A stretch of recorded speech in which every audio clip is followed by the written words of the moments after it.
What's going on, folks? This is Acid Roots. So I'm going to review Lil Wayne's The Carter 3 album.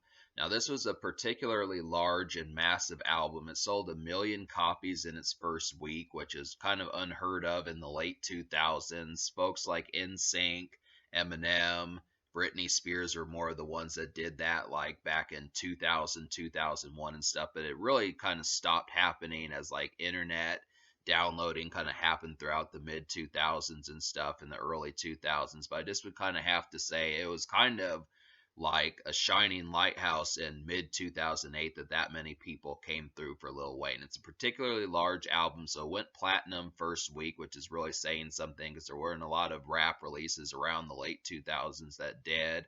But apparently, I was looking up information on this album, and apparently, this album went on to go 8 times platinum, which the last time I checked on this album, it only went 4 times platinum. So I had no clue that it garnered that much sales racked up across the years since 2008.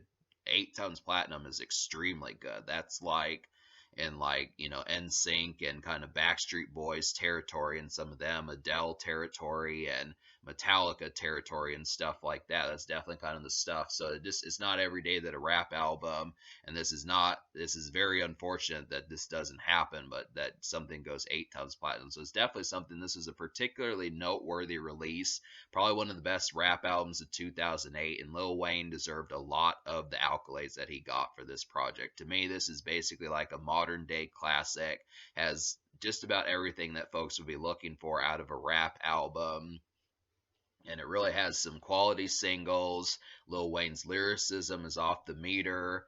And basically, Lil Wayne came off of like a pretty ravenous 2007 where he had a number of mixtapes that came out that year, and he was working on the Carter 3 in 2008, but it leaked. And so he wound up scrapping the leaked songs, and they kind of came out on mixtapes, which I'm going to review some of those across this year. I'm going to review some of like the Carter 3 sessions. I reviewed The Drought Is Over 2, which had some tracks from the original Carter 3, but there's just a lot of stuff. Lil Wayne basically built up a furor. He was on a lot of hot songs in 2007, and everyone wanted him to drop the Carter 3 in 2007, but he didn't. He said in Double XL in 2007 that he was going to wait till 2008 to drop it, and then it became the most anticipated rap album of 2008 and just one of the most anticipated albums of 2008. It was just a lot of mystique around it. No one knew the track list that he was going to drop. No one knew the people that were going to be on the album. He said Eminem was going to be on there.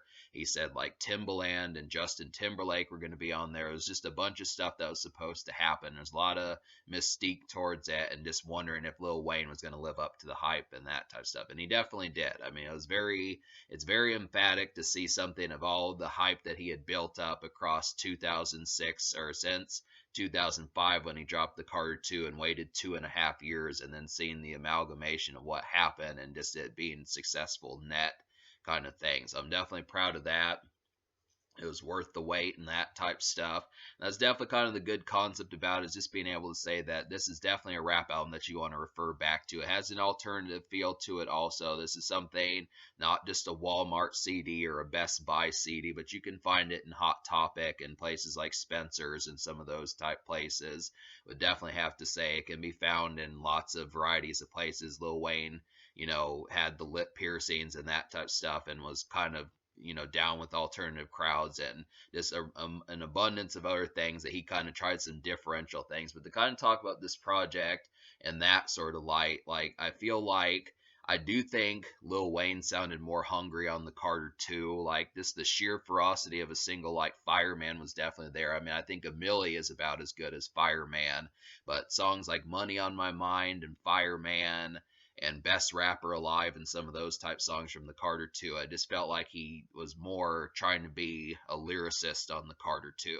He's more of a songwriter on the Carter 3. He definitely has the lyricism, but it's kind of downplayed in form of making more marketable. This was the album that was really trying to go commercial and mainstream.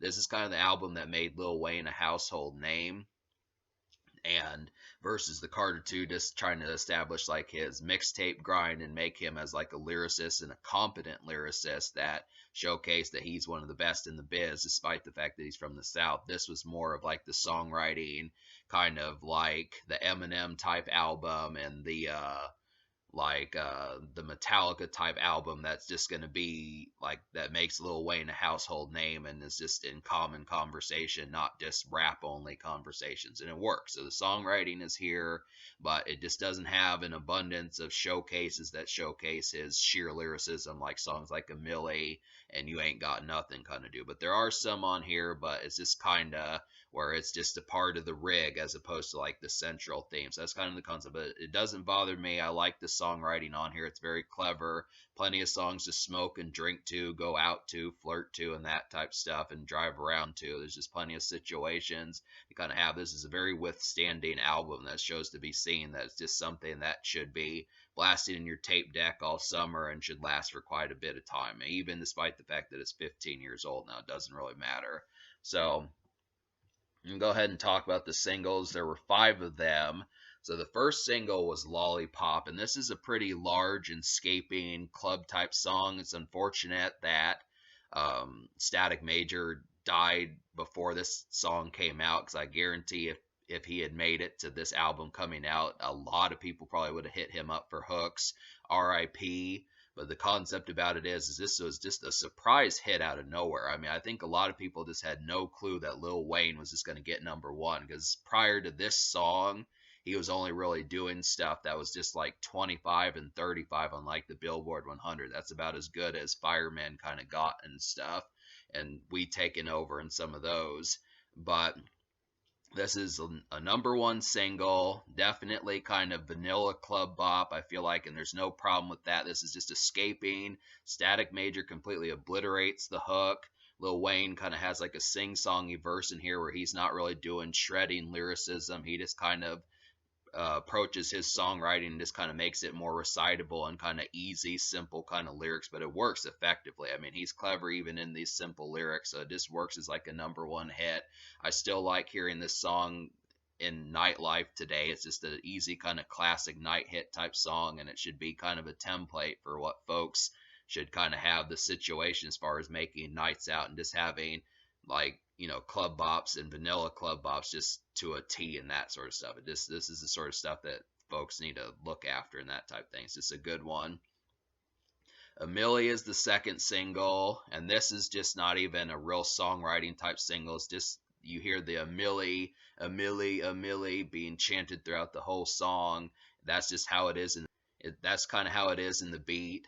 I used to not like this beat when I was younger, but I appreciate it way more. It's just a mixtape single. This is definitely one that would be on a mixtape, and this would be the song that everyone would be blasting and that type stuff. It's just a street single classic. Lil Wayne completely shows off his sheer lyricism and just drops like sheer verses. No hook, no anything like that. Just complete lyricism the whole way through, and this is a perfect example of how far that Lil Wayne came and the stuff that people were looking for that they hoped he was going to do from 2007. It's just an easy kind of summer type song. He shreds it, tears it apart, has nice energy on the song, and Amelie has a lot of quality here. This is another one that can be played in the night venue type stuff, nightlife type stuff. This works extremely well. Has a lot of energy and it's an easy. This song didn't hit #1, but it got pretty close. It almost cracked the top 5. So I just would have to say it's another classic hit from the Carter 3, and it's definitely one to look after when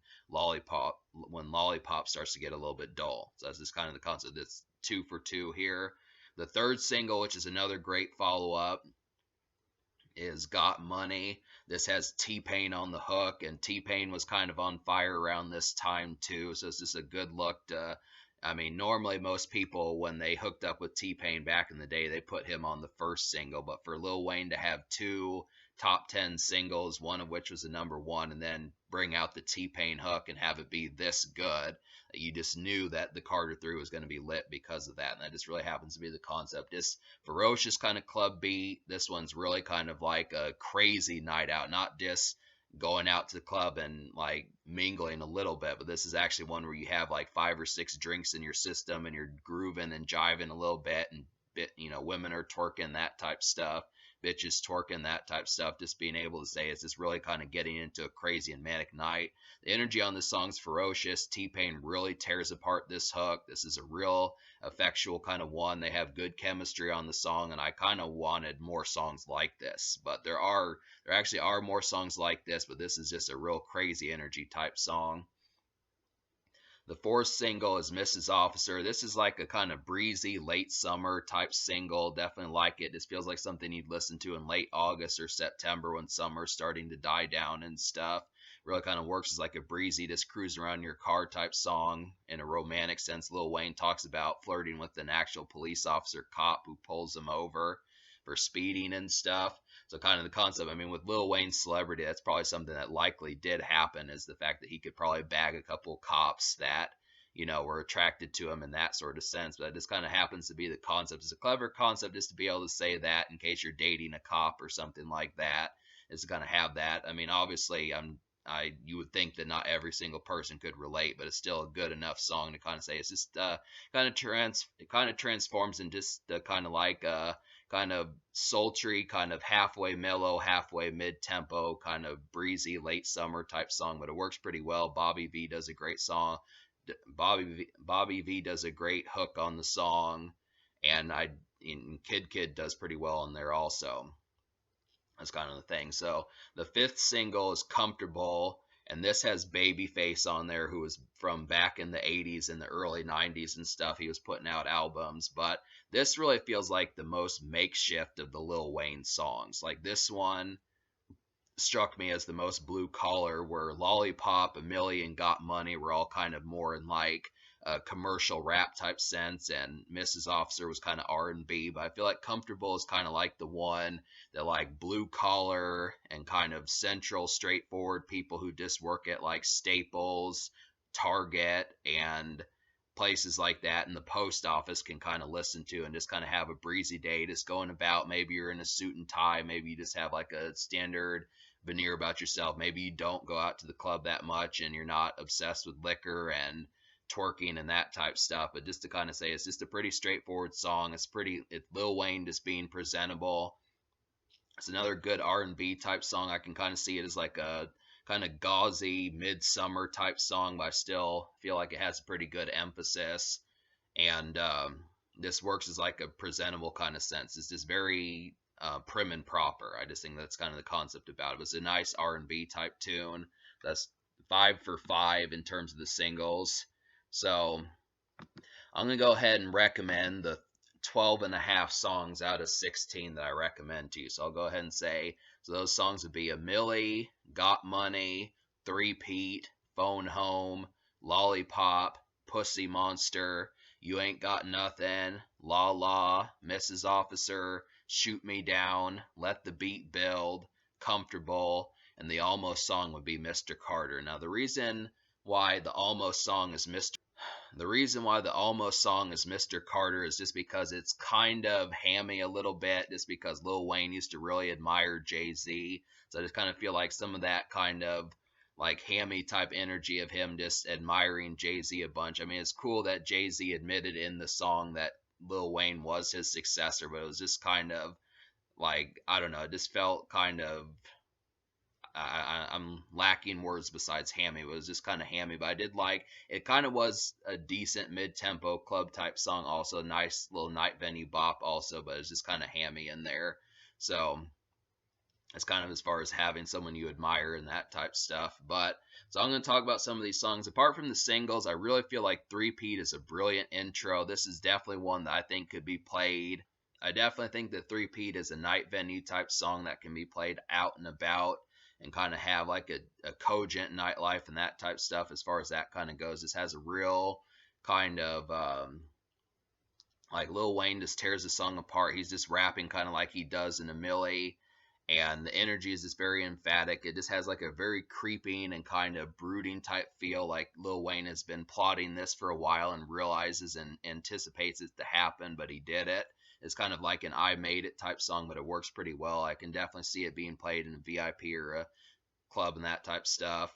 And Pussy Monster is a really emphatic song. This has one of the best beats on the album. And this is a very lurking and glaring type song.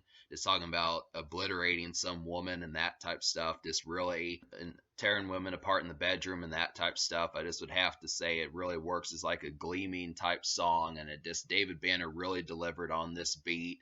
Like it replaces a song that was originally on this album because of copyright, and it just works extremely well. Lil Wayne just completely tears apart this song. This songwriting on this song is just great, so it's just a good one.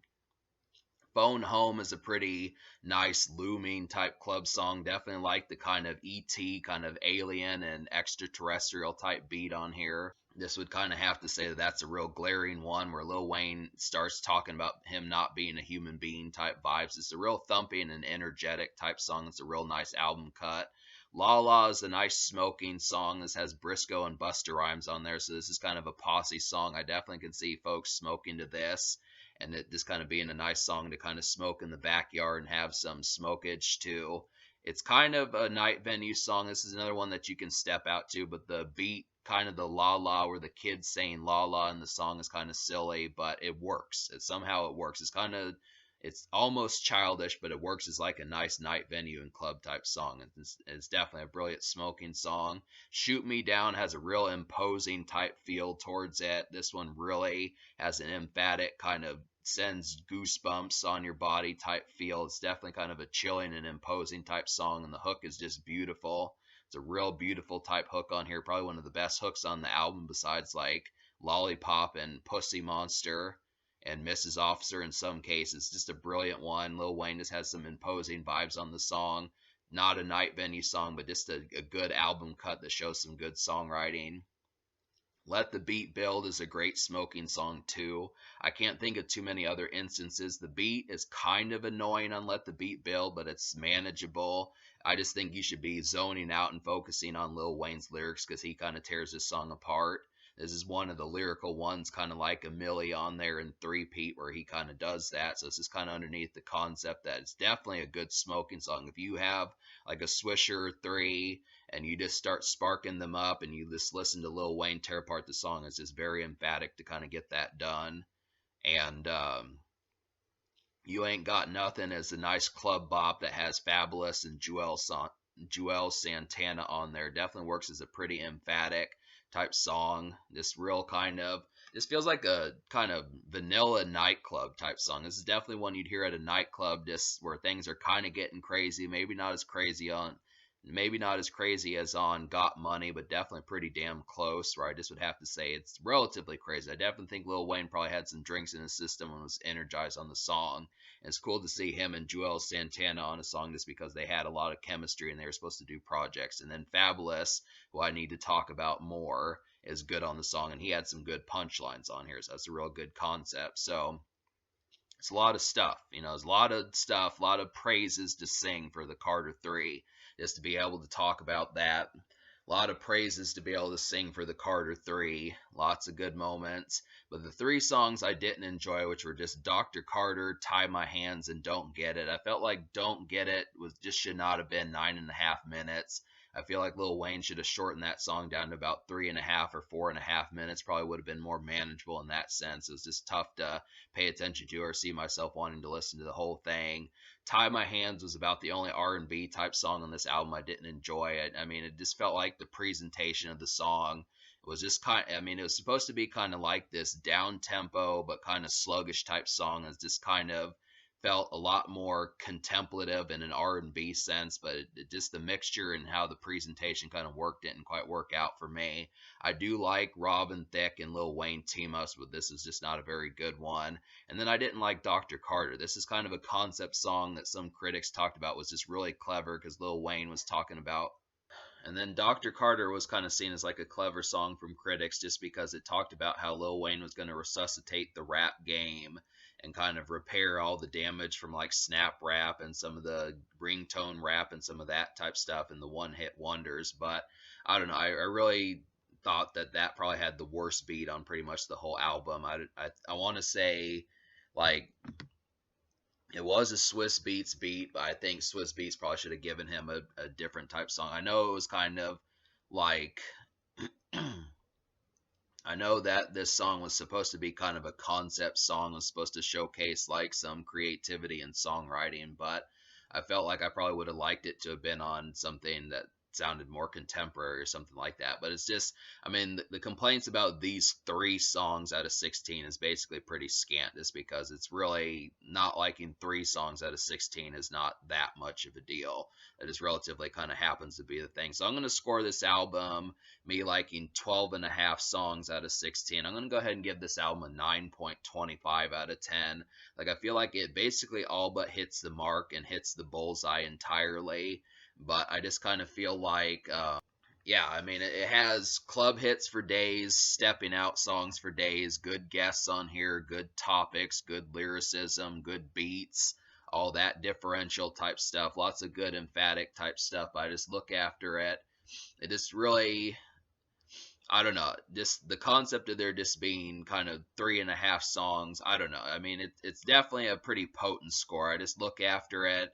It's kind of tough to find things to complain about with this album just because there's not many. I just feel like it's just kind of more just Dr. Carter tie my hands and don't get it that just really did it just within that concept. There's not really any definitive complaint I can say like, oh, this album has horrid beats, or oh, this album has poor song topics, or oh, this album has just not enough guests, or just stuff like that. I mean, it delivers for the most part quality in terms of albums in spades, and it has the singles and it has that type stuff. So it's really kind of the concept that it just comes down to just nitpicking the songs that you didn't enjoy, because as a package it delivers quite wholesomely. So it just really happens to be the concept. So it gets a 9.25 out of 10. The social score, I'm going to go ahead and basically give a 10 out of 10, just because I feel like there are plenty of chock full hits on here. I feel like Three Pete, A Millie, Mr. Carter, Got Money, Comfortable, Phone Home, Mrs. Officer,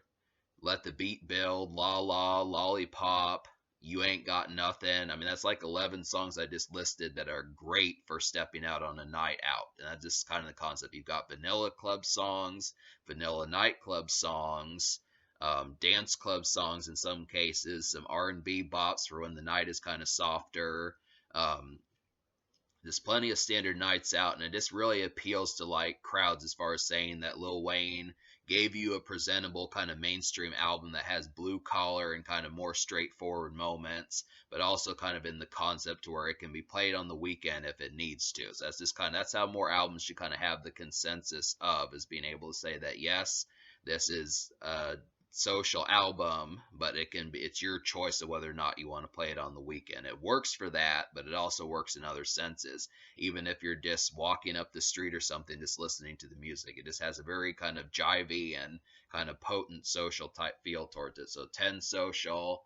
And in terms of the future, like Lil Wayne has just recently dropped a single with DMX, so supposedly he's getting ready to put out the Carter 6, which I'm interested for, just because so Lil Wayne is supposedly getting ready to drop the Carter 6, which I'm interested for, just because the Carter series has always been quite quality. So I just wonder about how that's going to go. We'll see if the Carter 6 shows up this year and what's going to happen with it. The last one, the Carter 5, was a double album, so that's pretty contingent with that, so I just would wonder about it. So we'll see what happens with Lil Wayne. Hopefully we'll get some more mixtapes and that type of stuff, but this is definitely an album to invest in.